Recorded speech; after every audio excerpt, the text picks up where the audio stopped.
अस्सलाम वालेकुम नाज़रीन, मैं हूं आपका होस्ट अहमद फवाद। अहम खबरों के साथ आज की व्लॉग में आपकी खिदमत में हाजिर हुआ हूं। पहली बड़ी ब्रेकिंग न्यूज़ तो यह है कि इमरान खान साहब को जिस दिन अडयाला जेल से निकाला गया उस दिन उनकी बड़ी एक इंपॉर्टेंट मुलाकात हुई है और उस मुलाकात में बैरिस्टर गौहर भी शामिल थे और अब इमरान खान साहब की एक और चौथी मुलाकात भी होनी है। इमरान खान साहब से क्या समझौता हो रहा है, इस पर कुछ अहम तरीन तफसीलात हैं। एक तो वो मैं आपसे शेयर करूंगा, दूसरी तरफ एस्टेब्लिशमेंट के हवाले से खबरें सामने आ रही है कि इस हुकूमत से वो तंग आ गई है और अब वो मजीद हुकूमत का बोझ बर्दाश्त नहीं कर सकती। एक तरफ एस्टेब्लिशमेंट इससे तंग आ गई है तो दूसरी तरफ नून लीग और पीपल्स पार्टी, ये दोनों भी लड़ना शुरू हो गए हैं। जीबी में हुकूमत कौन करेगा, पीपल्स पार्टी या नून लीग? इस मामले पर फड्डा पड़ गया है। नून लीग नहीं चाहती कि वहां पर पीपल्स पार्टी हुकूमत बनाए। इस पर कुछ आम तीन तफसीलात हैं, वो भी आज की व्लॉग में आपसे शेयर करूंगा। साथ साथ आपको ये खबर भी दूंगा कि ईरान और अमेरिका के दरमियान मुआहदा होने जा रहा है। ईरान ने इस बात की अब तस्दीक कर दी है। वज़ीर ख़ारजा ईरानी जो है अब्बास अरागची, वो पाकिस्तान का विजिट करेंगे। आज या कल उन्होंने विजिट करना है। फिर उसके बाद वज़ीर-ए-आज़म शहबाज शरीफ और ईरानी हुकाम और अमरीकी हुकाम जनेवा जाएंगे और वहां पर एग्रीमेंट पर दस्तखत करेंगे, लेकिन जो एग्रीमेंट होगा वो पब्लिक के सामने नहीं लाया जाएगा। ये क्या वजह है, इस पर कुछ आम तीन तफसीलात आपके साथ में शेयर करूंगा। फिर आखिर में आपको कश्मीर एहतजाज से मुतल्लिक भी कुछ तफसीलात आपको दूंगा। रात गए, क्रैकडाउन हुआ है, मुकदमे भी दहशतगर्दी के भुगतना पड़ेंगे। जो कुछ रहनुमा वगैरह हैं कश्मीर के, जिनको गिरफ्तार किया जाएगा। लेकिन दूसरी तरफ कश्मीरी एक्शन कमेटी का जो एहतजाज है वो मुसलसल जोर पकड़ता जा रहा है और मसला भी हल नहीं हो रहा। क्या लेटेस्ट अपडेट है, इस हवाले से भी चीजें आज की व्लॉग में आपके साथ में शेयर करूंगा। सबसे पहले जी पहली बड़ी ब्रेकिंग न्यूज की जानिब बढ़ते हैं और खबर आपके साथ में शेयर करता हूं जी ईरान और अमेरिका मुआहदे के हवाले से। तो खबर यह है कि ईरान ने इस बात की तस्दीक कर दी है कि उनका जो मुआहदा है वो होने जा रहा है अमेरिका के साथ और जनेवा में ये जो मुआहदा है ना वो होगा और जनेवा में ही जो दस्तखत है ना वो किए जाएंगे। ईरानी जो वज़ीर ख़ारजा हैं अब्बास अरागची, उन्होंने एक स्टेटमेंट दी है, एक ट्वीट बुनियादी तौर पर उन्होंने किया है और उस ट्वीट में उन्होंने जो बात कही है वो ये कहते हैं जी कि ईरान और अमेरिका के दरमियान मुआहदा पाकिस्तान की मौजूदगी में होगा, लेकिन साथ ही साथ वो ये बात भी उस ट्वीट में कर रहे हैं कि ये मुआहदा पब्लिक नहीं किया जाएगा। सिर्फ वो जो समझते हैं कि ये इन्फॉर्मेशन पब्लिक तक पहुंचनी चाहिए वो इन्फॉर्मेशन पब्लिक तक पहुंचा दी जाएंगी। दूसरी तरफ अमेरिका, ट्रंप तो ऐसी स्टेटमेंट्स दे रहा था और उसने वेलकम भी किया और इस ट्वीट के ऊपर काफ़ी खुशी के शादियाने जो हैं वो भी बजाए गए हैं। अमेरिका के अंदर ट्रंप भी जो है वो बड़ी तारीफें कर रहा है। तो चले, एक अच्छी खबर भी है, खुशखबरी भी है दुनिया के लिए इस एतबार से कि एटलीस्ट मुआहदा होने जा रहा है, अब जंग नहीं होगी और अमन जो है वो होगा और अब नया हरमूज खुलेगा माफ कीजिएगा, और जो तिजारती रास्ते हैं वो वापस बहाल जो है वो होंगे और इसी तरह से ईरान के जो असासे हैं वो भी बहाल होंगे। इस पर भी आगे चलकर आपको खबर देता हूं कि यूएई इस पर भी रजामंद जो है वो हो गया है। अब खबर इसमें यह है कि ये पब्लिक क्यों नहीं किया जाएगा मुआहदा, ऐसा क्या हो रहा है? हालांकि ईरान की तरफ से जो 14 नुकात आ रहे हैं उन नुकात को देखा जाए तो ईरान के लिए विन विन सिचुएशन है। अमेरिका तो बड़ा बुरा फिर मुआहदा कर रहा है और अमेरिका उसको रिजेक्ट कर रहा है, ट्रंप उसको रिजेक्ट कर रहा है, तो फिर किस चीज के ऊपर जो मुआहदा है ना वो हो रहा है, ये अहम तरीन सवाल है। मेरे अंदाजे के मुताबिक ये मुआहदा इसलिए पब्लिक नहीं किया जाएगा ताकि दोनों जानिब दोनों जो इसमें फरीक है ना वो अपनी जीत का जो जश्न है ना वो मनाए कि हम जीत गए, हमने बेहतर मुआहदा किया है और सिर्फ वही चीजें वो अपनी अपनी पब्लिक के लिए उनको बता दें जो उनके हक में थी। मिसाल के तौर पर अभी ये यूएई के हवाले से खबर आ रही है सामने कि यूएई जो है वो राजी हो गया है कि ईरान के जो अरबों डॉलर के असासे हैं मुंजमद वो रिलीज करने जा रहा है। अब ईरान ने ये भी शर्त रखी हुई थी ना, हमारे सारे असासे मुंजमद जो है वो आप रिलीज करें, तो अब ज़ाहिर सी बात है ईरान अपनी आवाम को ये बात कहेगा, उसकी जो लीडरशिप है कि हमारे तो असासे मुंजमद बहाल हो रहे हैं, ये हो रहा है वो हो रहा है, और अमेरिका जो है वो अपने हक में बातें करेगा, ट्रंप जो है वो कि हमने ये कर दिया, हमने वो कर दिया, हमने वो कर दिया। लेकिन इसके बावजूद मैं ये समझता हूँ कि जीत ईरान की इस वजह से हुई है कि आप देखें ईरान की बुनियादी शराइत यही थी ना कि मुंजमद असासें बहाल करें, जो सीज फायर है, जंग बंदी है वो तमाम महाजों पर हो, यानी कि लबनान में भी जो सीज फायर है वो हो, और जहां तक अफजूदा यूरेनियम का मामला था उस पर तो ईरान पहले से ही राजी था, लेकिन बाद में जब अमेरिका ने अकड़ दिखाई तो वो उस मामले के ऊपर भी फिर अड़ गए। तो ईरान ने इसमें गेन ही किया। अगर सिर्फ ये बातें भी मान जाता है फिर नाकाबंदी अमेरिका की खत्म हो जाती है। अब नया हरमूज जो है वो ईरान के कंट्रोल में रहता है और ईरान पर से जो सैंक्शंस है वो ख़त्म हो जाती हैं, तो इससे बड़ी जीत और क्या होगी ईरान की, अगर ये सारी चीज़ें जो है वो हो जाती हैं, और ये होंगी भी। अपना हरमूज के वाले से भी कहा जा रहा है कि उस पर भी जो टैक्स वगैरह है, टूल टैक्स, वो ईरान लेगा, उसके कंट्रोल में जो चीज़ें हैं ना वो रहेंगी। तो बहरहाल ये अगर इन चीज़ों को हम ना भी देखेंगे मुआहदा क्या हुआ, सिर्फ इतनी खबर देखें कि मुआहदा हो गया है और दस्तखत होने जा रहे हैं जनेवा में, और ये भी कहा जा रहा है जी अब्बास अरागची जो है वो पाकिस्तान विजिट करेंगे, आज या कल उन्होंने पाकिस्तान का विजिट करना है, और फिर उसके बाद हो सकता है कि शहबाज शरीफ और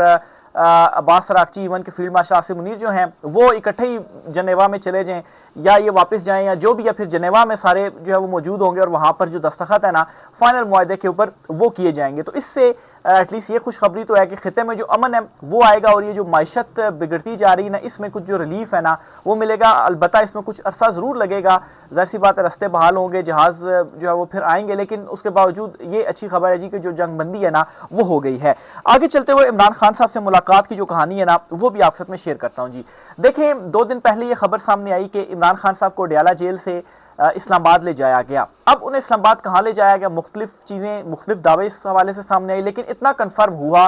कि इमरान खान साहब को अडयाला जेल से निकाला गया है। अब उन्होंने इस्लामाबाद में कहीं मुलाकात उन्होंने की है या उन्हें अस्पताल ले जाया गया, इस पर उस टाइम पर कन्फर्मेशन नहीं आई थी। बहरहाल अब ये मजीद जो इतलात हैं वो सामने आ रही हैं। सीनियर सहाफ़ी हैं रिजवान खिलज़ई साहब, उन्होंने एक बड़ा दावा किया है और उन्होंने एक बड़ी खबर दी है। वो कहते हैं जी कि इमरान खान साहब की एक तीसरी मुलाकात उस दिन करवाई गई है, और इस मुलाकात में बैरिस्टर गोहर भी मौजूद थे। अलबत्ता सुहेल अफरीदी की ये कन्फर्मेशन नहीं हो रही कि वो भी इसमें मौजूद थे या नहीं मौजूद थे। बहरहाल बैरिस्टर गोहर ज़रूर इसमें मौजूद थे, और इमरान खान साहब की किसी अहम शख्सियत से मुलाकात करवाई गई, और इनकी मौजूदगी में जो मुलाकात है वो करवाई गई है। और इससे पहले भी 2 मरतबा इमरान खान साहब की मुलाकातें अडयाला जेल में करवाई गई हैं। इस मरतबा अडयाला जेल से बाहर इसलिए लाया गया कि बहुत सारी दीगर शख्सियात थी जिनसे मुलाकात करवानी थी, और ना सिर्फ ये कि सिर्फ ये तीसरी मुलाकात हुई है, बल्कि एक चौथी मुलाकात भी शेड्यूल्ड है, चौथी मुलाकात भी तय है, यानी कि आइंदा आने वाले दिनों में एक मरतबा फिर से इमरान खान साहब को अडयाला जेल से मुंतकिल कर मुलाकात जो है वो करवाई जाएगी। अब नाजरीन, इसका साफ साफ मतलब ये है कि कोई जो समझौता है शायद वो हो रहा है, इमरान खान साहब से जो मुज़ाकरात हैं वो चल रहे हैं, इमरान खान साहब को मनाने की कोशिश की जा रही है। और दूसरी तरफ क्या हो रहा है कि एस्टेब्लिशमेंट के हवाले से ये इतलात सामने आ रही हैं, बाखबर हल्के ये दावा कर रहे हैं, इवन के नून लीग के हम ख्याल सहाफ़ी जो हैं वो ये बातें कर रहे हैं कि जी का जाना ठहर गया, ये हुकूमत कभी भी चलता इनको किया जाएगा। एस्टेब्लिशमेंट जो है वो हुकूमत से तंग है, क्योंकि इनसे किसी भी फ्रंट के ऊपर डिलीवर नहीं किया जा सका, ना ये माशी तौर पर डिलीवर कर सकें और ना ही ये अपना सियासी तौर पर कोई बयानियां बना सके। इमरान खान साहब के अगेंस्ट तो कोई ये बयानियां नहीं बना सके ना, कितना अरसा थी इनके पास हुकूमत, लेकिन कोई ये बयानियां नहीं बना सके। फिर ऊपर से आप देखें नवाज शरीफ जो है वो अचानक से मुल्क से बाहर हैं, और मरियम नवाज जो है वो भी बिल्कुल मंजर आम से बिल्कुल ही वो गायब हैं। फिर इसके साथ ही पीपल्स पार्टी जो है वो भी एकदम मुतहरिक होती है और हर चीज़ डाल रही है मुस्लिम लीग नून के ऊपर। वो कहते हैं जी कि सारी चीज़ों की जिम्मेदार मुस्लिम लीग नून है। अच्छा, इस तरह का भी जो प्रोपेगेंडा या बयानिया बनाया जा रहा है ना पीपल्स पार्टी की जानिब से, तो इसमें भी आपको ये बात अंडरस्टैंड करने की ज़रूरत है कि ये दोनों जमातें जो हैं वो ये हर जुर्म में, हर मामले में एक दूसरे के साथ ही थी। ठीक है, दोनों जमातें हुकूमत का हिस्सा हैं और आईनी ओहदे पीपल्स पार्टी के पास हैं, दूसरी हुकूमत और वज़रा जो है वो मुस्लिम लीग नून के पास हैं। हर बजट में पीपल्स पार्टी ने वोट दिया और बाद में फिर जो है वो कहा भी जी कि हम वोट भी देते हैं लेकिन हम इनके साथ नहीं। भी फिर वोट आप क्या दे रहे हैं, वोट क्यों दे रहे हैं, मंजूरियां भी देते हैं और कहते हैं जी कि हम इनके साथ नहीं है। तो अभी भी इसी किस्म की जो काम है ना वो किए जा रहे हैं, खुद को अलहदा करके नून लीग के ऊपर जो सारा मलबा है ना वो डाला जा रहा है। लेकिन ये दोनों बराबर के ही तमाम तर मामलात में शरीक हैं, दोनों ने ही जो हुकूमत है ना वो की है। पीपल्स पार्टी की हुकूमत जीबी में ना बने ऐसा मुस्लिम लीग नून चाहती है। नून लीग और पीपल्स पार्टी के दरमियान जीबी हुकूमत को लेकर भी जो फड्डा है ना वो पड़ गया है। दोनों ये चाहते हैं, एक चाहता है हमारे पास हुकूमत रहे, दूसरा ये चाहता है जी कि हमारे पास जो हुकूमत है ना वो रहे। फिर आज़ाद कश्मीर वाला जो मामला है ना, जो कश्मीर ये जो एक्शन कमेटी है, जो एहतजाज है, किसी ना किसी शक्ल में पीपल्स पार्टी जो है, चूँकि सिंध और बलोचिस्तान में जो मुहाजिर सीटें हैं वो तो एक एक है, बाकी तो पंजाब की ही है ना, तो वो भी नून लीग की तरफ जाती हैं। तो पीपल्स पार्टी को इसमें ये फ़ायदा है जी कि अगर ये कम भी होती हैं, ख़त्म भी होती हैं 12 सीटें, तो उनका तो कोई वो नहीं होगा ना। सिंध में तो एक ही सीट है, असल में तो अफेक्ट जो है मुस्लिम लीग नून होगी। तो इस मामले में भी कहीं ना कहीं पीपल्स पार्टी जो है वो पीछे है और नून लीग को उसने आगे किया हुआ कि ठीक है आप ही जो चीज़ें करनी है वो करें। बहरहाल कश्मीर मामले के ऊपर भी आपको बताता चलूँ कि अभी तक मसला हल नहीं हुआ और एहतजाज जोर पकड़ता जा रहा है। रात गए कुछ मनाजिर ऐसे सामने आए जो हमने देखे कि अच्छी खासी लोगों की जो तादाद थी वो मौजूद थी। इवन के जो कुछ इस चुनतखब हुकूमत के जिनके हवाले से ख्याल किया जाता है ये कि टाउट साफ़ी हैं, वो पहले ये बयानियाँ बनाते रहे ये जो एक्शन कमेटी का एहतजाज है कि जी इसमें तो ख़वातीन ही नहीं है, इसमें ख़वातीन नहीं है, ये तो PTI के ही लोग हैं, पीछे वही हैं। लेकिन रात के फिर कुछ फुटेजेस सामने आई हैं कि और उन फुटेजेस में देखा जा सकता है कि जो ख़वातीन हैं वो भी बैठी हुई हैं, इवन के जो बच्चे वगैरह हैं वो भी मौजूद हैं। तो फिर उसके बाद ये बयानिया बनाया गया कि असल में जो ख़वातीन वगैरह आ रही हैं इनको ढाल बनाया जा रहा है ताकि इनके खिलाफ ऑपरेशन ना हो, क्योंकि रात गए खबर ये भी सामने आई थी कि इनके अगेंस्ट रात को ही जो ऑपरेशन है वो किया जाएगा और इनको यहाँ से हटाया जाएगा और जो कश्मीरी जो एक्शन कमेटी की जो क़यादत वगैरह है, शौकत मीर हैं या दीगर जो हैं, इनको अरेस्ट किया जाएगा, मुकदमे वगैरह भी हैं इनके ऊपर। लेकिन अभी तक इतलात सामने नहीं आई कि या कोई इस तरह की डिटेल सामने नहीं आई कि कोई जो ऑपरेशन है ना वो हुआ हो। तो बज़ाहिर ऐसा भी मालूम हो रहा है कि जिस तरह से एक एक्शन कमेटी के जो लोग हैं, कारकुनान है, कश्मीरी अवाम उनके साथ निकली है और डट कर वो खड़े हो गए हैं और एहतजाज जोर पकड़ता जा रहा है। इवन के उस प्लेटफॉर्म से ये डिटेल्स, ये तकारीर भी सामने आ रही हैं, फुटेजेस भी सामने आ रही हैं जिसमें वो ये कह रहे हैं कि हमारा पाकिस्तानी अवाम के साथ तो कोई मसला नहीं, वो तो हमारे भाई हैं, हमारा रियासत के साथ कोई मसला नहीं है, क्यों हमारा उनके साथ मसला होगा, हमारा तो एक एहतजाज है, हमारे मुतालबात हैं, हम तो पुरअमन तरीके से उसके लिए आए हुए हैं। तो इसको काफ़ी ज़्यादा ज़ाहिर सी बात है एक जो कुछ नेगेटिव चीज़ें उनके आ रही थी एक्शन कमेटी के हवाले से, तो उसे काउंटर करने में मदद मिली कि असल में तो देखें वो तो स्टेज से ऐलानात कर रहे हैं कि हमारा रियासत के साथ या पाकिस्तानी अवाम के साथ क्या मसला है, वो तो हमारे भाई हैं, क्यों इस तरह से चीज़ों को जो है वो दिखाया जा रहा है, पोर्ट्रे किया जा रहा है, या नेगेटिव प्रोपेगेंडा जो कोई भी कर रहा है कि भाई हम जो है वो शायद इनके खिलाफ हैं, तो हम तो किसी के खिलाफ नहीं, हमारे कुछ मुतालबात हैं और पुरअमन तरीके से हम उसके ऊपर खड़े हुए हैं। तो जहाँ तक ये बात है कि एहतजाज जो है वो जोर पकड़ता जा रहा है, तो मजीद जो ताकतवर हल्के हैं ना जी, उन्होंने हाथ सर पर रख लिए हैं कि अब हम इनको कैसे मुंतशिर जो है वो करें, क्योंकि एक तरफ माशी दबाव है, दूसरी तरफ ये कश्मीर एक्शन कमेटी जो है इनका दबाव हमारे ऊपर बढ़ता जा रहा है, तीसरा सियासी बयानिया इनसे नहीं बना, चौथा GB में हुकूमत कौन बनाएगा ये मामला अड़ा हुआ है, और फिर सबसे इंपॉर्टेंट ये कि इमरान खान साहब जो हैं उनके साथ ये कोशिशें की जा रही हैं। अब ये जो खबर है ये सामने आ गई है कि इमरान खान साहब से मुलाकात हुई है किसी आम शख्सियत की, और फिर उसके बाद चौथी मुलाकात भी शेड्यूल है। तो मेरे ख्याल से शायद इस किस्म की खबरें सामने तब आ रही हैं, या ये भी हो सकता है कि अगर मुलाकात वाली खबर ये कन्फर्म है, दावे तो किए गए हैं साफियों की जानिब से, तो ये भी इस वजह से है कि इनके ऊपर दबाव डाला जाए, क्योंकि मैं समझता हूँ कि ताकतवर हल्के जो हैं और ये जो हुकूमत है ना, ये दोनों एक दूसरे की इंश्योरेंस पॉलिसी हैं। वो ऐसे कि अगर वो इनको साइड पर कर देते हैं तो जाहिर सी बात है फिर खुद डायरेक्ट जो है वो सामने आना पड़ेगा, हुकूमत में फिर पीछे कौन होगा, या हो सकता है कोई प्लान भी हो कि PTI जो है उन्हीं के साथ ही मिलजुल कर, अभी जो बाहर की पाकिस्तान तहरीक इंसाफ की क़यादत है इनके साथ मिलजुल कर कोई जो हुकूमत है वो बना ली जाए, क्योंकि बज़ाहिर तो इनको कंट्रोल कर ही लिया गया है ना। इवन के सोहेल अफरीदी जो है वो भी मुफाहमत की पॉलिसी के ऊपर ही चल पड़े हैं, बैरिस्टर गौर तो वैसे शुरू से ही मुफाहमत की पॉलिसी पर ही जो है वो थे, अवाम को भी उस तरह से निकालने में नाकाम हो गई है पाकिस्तान तहरीक इंसाफ। लेकिन एक बात आपने अपने जहनों में ज़रूर याद रखनी है कि अवाम आज भी इमरान खान साहब के साथ खड़ी हुई है, और पहली मरतबा ऐसा हुआ तारीख में कि ताकतवर जो हैं उनको ये मुश्किल पेश आई हो, नहीं तो इससे पहले जितने भी हुकूमतें गिराई गई ना, उसके बाद जब ये इलेक्शंस हुए तो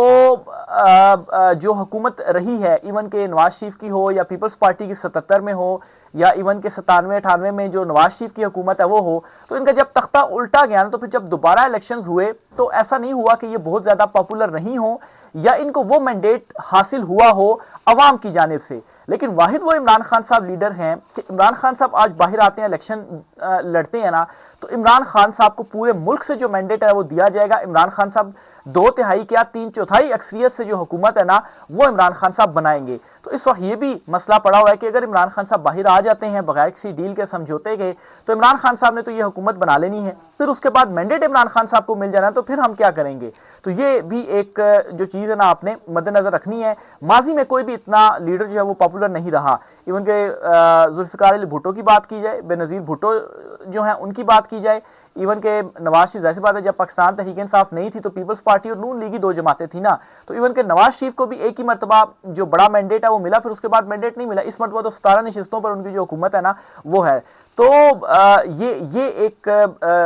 जो पॉइंट है ना वो है। तो इसलिए जी हुकूमत और ताकतवर हल्के जो हैं इन दोनों को एक दूसरे की इंश्योरेंस पॉलिसी में करार दे रहा हूँ जी कि अगर ये पीछे होते हैं और या दूसरी तरफ जो है वो ये उनको पीछे करते हैं या नून लीग और पीपल्स पार्टी आपस में लड़ते मरते हैं, तो इनको डर सारों को जो है वो इमरान खान साहब का लगा हुआ है कि इमरान खान साहब अगर बाहर आ गया तो फिर हमारे साथ क्या होगा। ऑलरेडी आप देखें ना कि इमरान खान साहब के पिछले कोई मतलब है 6 महीने शायद हो गए हैं, ये 4-6 महीने इतने हो गए हैं कि इमरान खान साहब की एक स्टेटमेंट तक ये बाहर नहीं आने दे रहे, इमरान खान साहब से मुलाकात तक नहीं होने दे रहे। उनकी फैमिली की अलीमा खान साहिबा, इमरान खान साहब की जो बहनें हैं वो जाती हैं मंगल जुमेरात जो उनकी मुलाकात का दिन होता है, लेकिन मुलाकात नहीं करवाई जाती है। अच्छा, वैसे एक और चीज़ भी आपने नोट की होगी कि इमरान खान साहब की जो बहनें हैं ना, उनका मौकिफ भी अब वो उस तरह से सख्त नहीं रहा है, तो ये भी शायद एक मुस्बत इशारा हो सकता है कि कहीं ना कहीं कुछ जो मामलात हैं वो चल रहे हों।